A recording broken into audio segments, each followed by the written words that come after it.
confusing and mixed messages, like a real issue.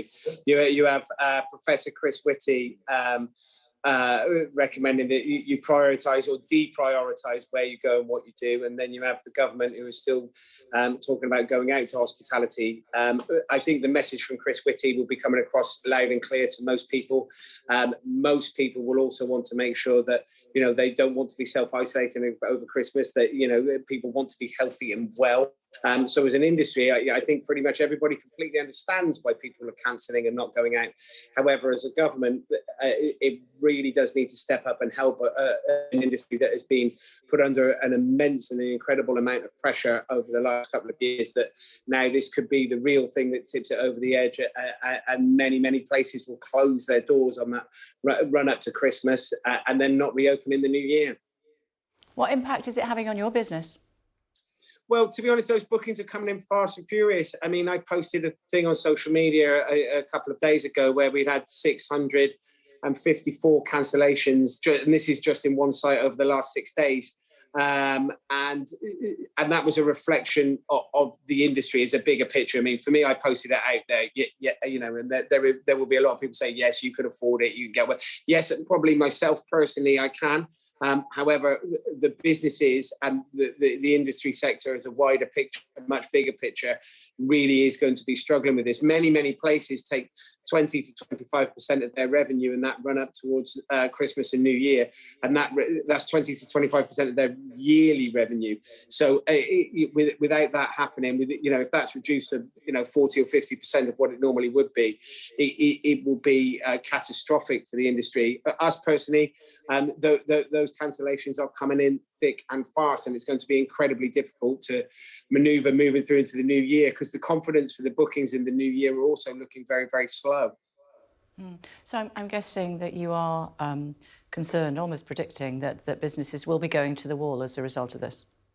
Yeah, 100%. I mean, this is where the government really does need to step up. We need to. The problem that we had throughout the last 18 months to 2 years is the mixed messaging. Is that there is no direct conversation. There is no understanding of whether there is any form of government support coming through to our industry and many others, whether it's airline or travel. But from my point of view, I can only speak from somebody in hospitality, but it always seems that the government are always reactive rather than proactive. It appears that there is conversations happen, things happen, and then they have to react to the consequences afterwards. And yet again, this is another example of mixed messaging and confusion.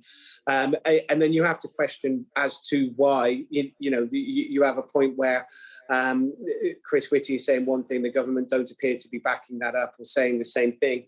And you have to question, is that because there isn't a support package there? Or if there is, it is time that Rishi Sunak, wherever he's gone, to be able to say something to us and let us know what's going on.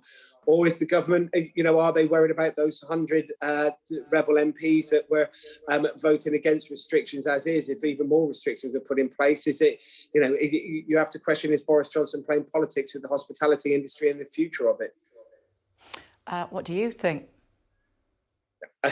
I mean, I think it's probably a mixture of both. I'm not going, where is Rishi Sunak? Where is the conversation? Why aren't we being given support? Let us know if there is support coming in. At least we can start making some form of decisions. If there is no support, you have to let us know. If there is plans to bring furlough schemes back, if there is plans to reduce the VAT back to 5%, great. If there, those bounce back loans that many businesses took last year to be able to survive to get to this point, those repayments have to start being, they're already being repaid. The VAT has increased to 12.5%.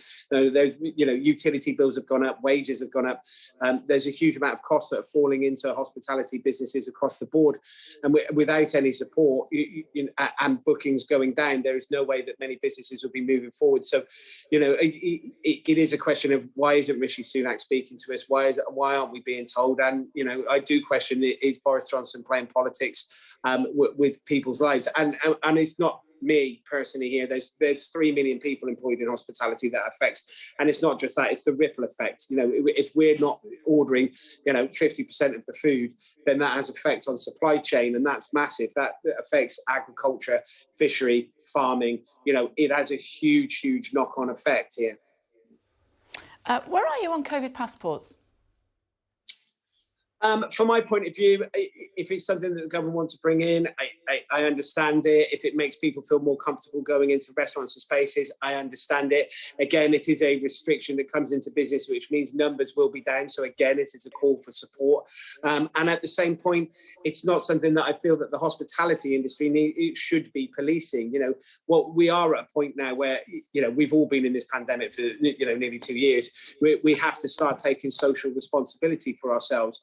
Make sure you are double vaccinated and you had your booster jab, or at least got your name on the list to have it done.